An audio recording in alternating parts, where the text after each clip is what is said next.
si vous entendez des cris, c'est rien, c'est mon fils qui joue à côté de moi, voilà, parce qu'il capte mieux le wifi dans le garage. Allez, je comprends. Donc, là, on est dans le ProLine Pro 2. Donc, je l'ai réceptionné et j'ai vu plusieurs choses qui me chagrinaient. Je voulais vérifier. Donc, c'est un 4.2.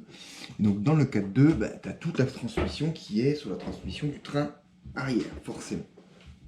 Qui, en général, se compose d'un slipper qui est ici démonté, deux patins qui permettent de freiner, mais on voit que le patin est assez usé, donc j'en ai en rechange, je vais les changer.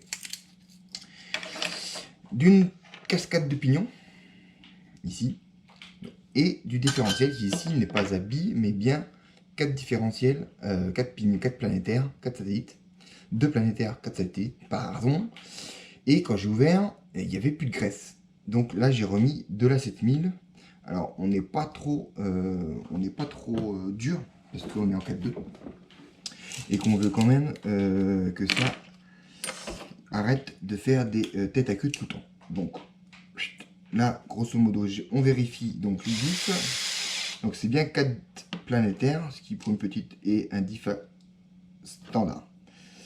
Donc réglable uniquement via la viscosité de l'huile que l'on utilise. Quand je reçois une occasion comme ça où j'ai un peu, voilà, elle est bien, il n'y a pas de souci entre guillemets. Hein. Mais quand je remarque qu'il y a des choses qui ne me plaisent pas, bah, je la démonte. Et avant ça, bah, je la nettoie. Parce que quand on nettoie un truc qui est dégueulasse, eh ben, on refout de la saleté partout. Voilà. Donc là, on a vraiment un diff qui est un peu plus dur. Donc on la nettoie, traditionnel, avec du pchut. Alors Mister Patapouf, il aime bien le liquide vaisselle, c'est vrai que ça suffit largement. Donc on essaie la méthode du monsieur professeur Tournesol. Donc voilà, là, l'avant qui est démonté. J'en profite aussi pour vous dire que bah, du coup, vous n'avez même pas vu, mais les fusées avant et arrière ont des renforts en alu. Donc ici, à l'avant, et puis à l'arrière, tout est démonté. Fusée en alu complet. Les cardons sont faits, sont des télescopiques. Cardon arrière télescopique, comme ça, en étoile, qui permet, voilà, qui sont en métal, qui sont de très bonne qualité. Franchement, la qualité, l'épaisseur du plastique, tout ça, ça donne vraiment une impression de grosse robustesse, clairement. Je suis assez impressionné par le dimensionnement du truc, c'est quasiment du 1/8. Je dis quasiment, c'est pas en largeur et en renfort, mais par contre, vous avez vu là, il y a quasiment 1 cm de plastique sur le triangle arrière, donc c'est quand même assez important. Donc voilà, ça c'est pour la partie slipper. Donc je vais remonter tout ça. On regresse, donc moi je vais regresser ici, je vais nettoyer, regresser la pignonnerie, donc ça à la brosse à dents. Les roulements, j'avais déjà checké, ils sont bons. On va remettre ça et on va mettre un petit coup de graisse. Alors soit de la graisse tout en un là.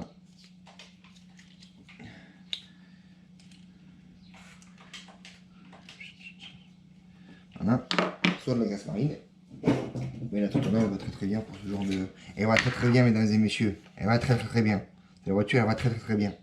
Pour ceux qui connaissent, big up à Volvo-modélisme. Tout ça, c'est très bien. Ça va fort, ça va fort. On se moque pas. Hein. On rigole. C'est un loin, hein, déjà. Il part pas forcément avec les meilleures conditions. Je déconne, Dénard. Ne sors pas le Kalachnikov. Donc, on remet un petit coup de graisse. Et on va remonter les patins. Donc, à tout de suite. Alors souvent quand tu veux décoller les patins d'un slipper, c'est dommage, c'est chiant parce que c'est assez bien collé. Donc il faut passer une lame de cutter en dessous et tourner comme ça et t'y arrives. Hop, là le proprio il nous a donné 3-4 jeux de patins de slipper.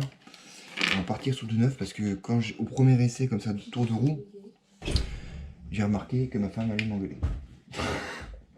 Ça. Est-ce que vous pouvez juste m'apporter un aspirateur, le gros? On reprend. Donc là, nouveau patin de slipper. Tac.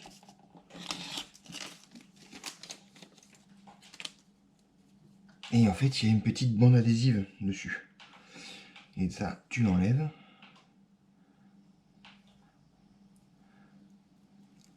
Voilà. Et après, normalement, tu as l'écran. Alors, des fois, c'est des hexagones.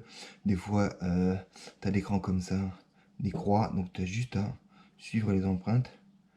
Et tu recolles une garniture de frein de slippers. Tout ça parce que, effectivement, j'avais remarqué, j'étais coupé là, voilà, je me souviens, que quand j'accélérais, bah, il y avait le slipper qui se mettait en route. Et quand je serrais à fond, suffisait d'un 8e quart, un 16e de quart de tour pour vraiment être libéré. Donc ça, c'est un signe où la garniture ne fait plus effet. Parce qu'en fait, il n'y a plus de progressivité dans le truc. Donc voilà, là, tu as ton slipper qui est tout neuf. Autre chose, voilà, ce qui est important quand vous le démontez, que vous sentez que les choses ne vont pas. Quand j'ai démonté, donc là, le Castle, comment il s'appelle celui-là, 1415Y. Vous savez comment ça coûte, comment ça coûtait? 250 € le combo. C'est le prix d'un combo 12S avec moteur. C'est un truc de malade, le prix que ça coûte. Bah en fait, il y avait le pilonerie moteur qui était, le calage n'était pas bon du tout par rapport à la couronne, et puis ça faisait zzz aussi. Donc on va libérer tout ça, ce qui permettra, je pense, surtout en 2-2, d'avoir une plus belle roue libre. Allez, on se retrouve quand tout est monté, au moins le slipper, pour vous montrer à quoi ça ressemble. Alors n'hésitez pas, hein, quand vous avez démonté, que moi en général j'ai pas de problème, et que là par contre j'ai une rondelle qui s'est dévissée, je sais plus trop où elle était.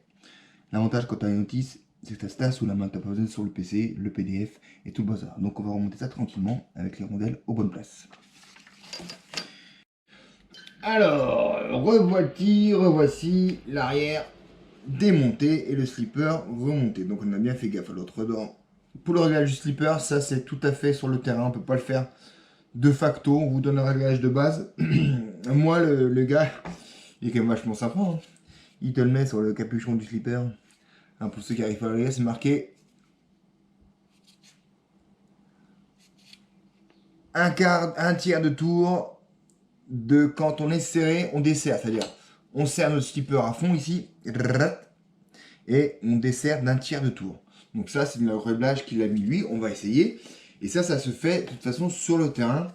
Et ce qui est bien dans ce petit truc, c'est que le cache permet, avec le petit capuchon, d'accéder directement à la vis du slipper. Eh ouais, mon pote, c'est ça la vie, ouais. Allez, on va passer aux amortisseurs, qui eux étaient, qui sont pas terribles, enfin, qui étaient mal remplis en tout cas. À tout.